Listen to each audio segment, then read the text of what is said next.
Oh, no, this is ridiculous. This whole comparison between the Republican Party and the Tea Party is like comparing hot sauce to extra hot sauce, okay? The guy is a conservative. He's always been a conservative. This is about local politics. All politics is local. And Eric Cantor lost touch with the local people. And here's the key.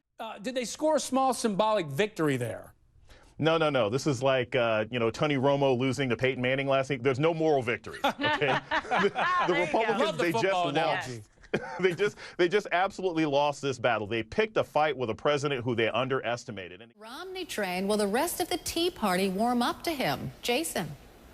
Look, I mean, Ronald Reagan could appear in the sky like the Lion King and say Mitt Romney is my candidate, and it's not going to make the Tea Party like this guy. I mean, look. To Shaquille O'Neal, don't endorse Chris Christie. You have no idea what you could be getting yourself into by 2016.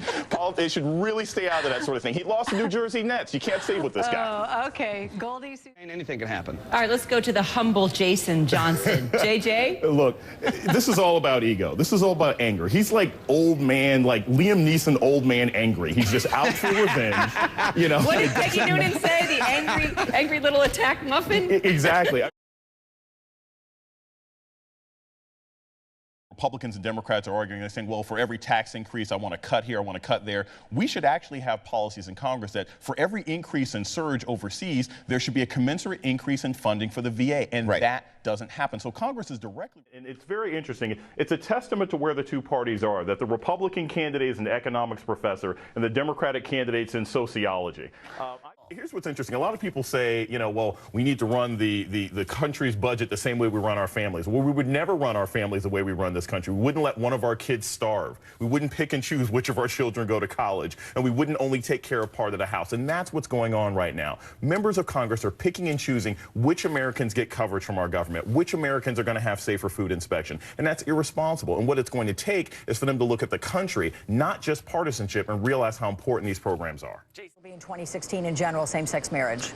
I think it's not going to be an issue for the Republican candidate, but they're going to have to play whack-a-mole with all the conservatives in the party who are going to say homophobic and racist things. And that's always been the challenge for a Republican nominee, not what comes out of their mouth, but what comes out of Rush Limbaugh's mouth and supporters in the party. Interesting perspective there. Okay, guys. Obama Jim himself Crow, that doesn't make any sense one way or another. Look, this is very, very simple. What it illustrates, Jason, is that it's the law, and then you isn't can an make argument. your point. And I didn't say the law is an argument. I said that there are other strategic ways this can be done, because I'll be honest with you, they're representing the citizens in their constituencies. They're also representing the United States and holding the entire U.S. economy, putting workers on furlough, and holding the global economy on hostage because you don't like a particular policy as a violation of the oath that you take to represent this country. That's the argument here. I didn't. But the problem is, this is the most tech-savvy president we've ever had. He tweets, he Instagrams, he does selfies, he does the computers all the time. How did he screw up a website so bad? I think it's disappointment more than people thinking he lied. If you do the eye test, Reince Priebus, he's sincere. He really does want the Republican Party to reach out to African Americans. He wants to do a long-term plan, hiring people within the black community to reach out and talk about what the GOP has to offer. The problem is the rest of his party outside of that room probably disagrees with almost everything he was trying to do. But he knows how they feel. That's the whole issue. There's nothing that President Obama could have said today that would have changed it. He could have been Patton, he could have been Kennedy, he could have been Reagan, he could have been Desmond Tutu. It wouldn't have mattered.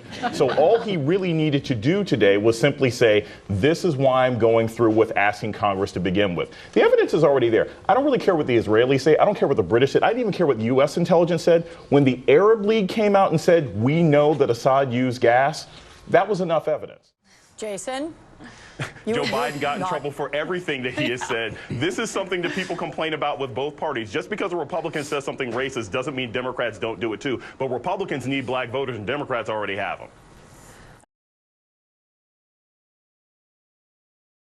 Look, Eric Cantor had rubbed a lot of people the wrong way. This guy was Frank Underwood, right? He had been measuring the curtains in Boehner's office for the last 2 years. And when I said, she's been referenced by Eminem and Kid Cudi and Nicki Minaj and Beyonce, none of them have ever really Wikipedia'd her before. So I found that a lot of my millennial students, they didn't really know much about Monica Lewinsky, and they didn't care. Over the line. But unfortunately, and I think this is something that Americans have to come to grips with, this is the America that we've purchased since 9/11. the U.S. Congress and the Senate and the presidents have allowed an aggressive expansion of executive power in the United States that allows these violations to happen. So unfortunately, what the AP suffered from isn't illegal in the United States right now. And that's the larger problem with this. Action to that. Well, I think it's important. We have to remember that there's a difference between the law and justice. Take, for example, an anti-abortion activist. The law is that abortion is legal, but they don't think that's justice. They don't think that's right. And so we have to remember that sort of contradiction. If I put the keys in the ignition, my engine starts, my wheels spin, but it doesn't take me to the store, that's not transportation. And justice is when the machinery of the law and our moral intentions actually combine. And so it happens all the time where we have cases where the law operates properly, but some people still don't feel it's justice. Remember here is his past does not in any way negate what he actually accomplished. If anything, the fact that this man served time in jail for domestic violence and abuse and apparently had some rehabilitation, had some counseling, had some training, and therefore it made him more sensitized to a situation like this, I think that's actually a success story and not something that we should be embarrassed about, and certainly not something anybody should apologize for. Well, I posted The answer, is that the best place to start? No, that's kind of like saying, I want you to warn me before you punch me in the face. No, I want you to stop punching me in the face. The problem is the wiretapping, not the transparency of the wiretapping. Well, it's not so much unprecedented levels of division, but it is a changing U.S. population. I'll give you a quick example. If you look at 2008, Obama got 97% of the black vote, 70% of the Latino vote, high 60s of the Asian American vote, and he ends up winning the election. If he had won those exact same numbers in 1988, he would have lost. On and off the field. The NFL has plenty of racial problems, including lack of black coaches and owners, not to mention racial bias with referees. But the use of racial slurs, let alone during games, isn't one of them. So that was written in yesterday's New York Times. I was reading it over breakfast yesterday by Dr. Jason Johnson, and I thought that was an interesting perspective on it.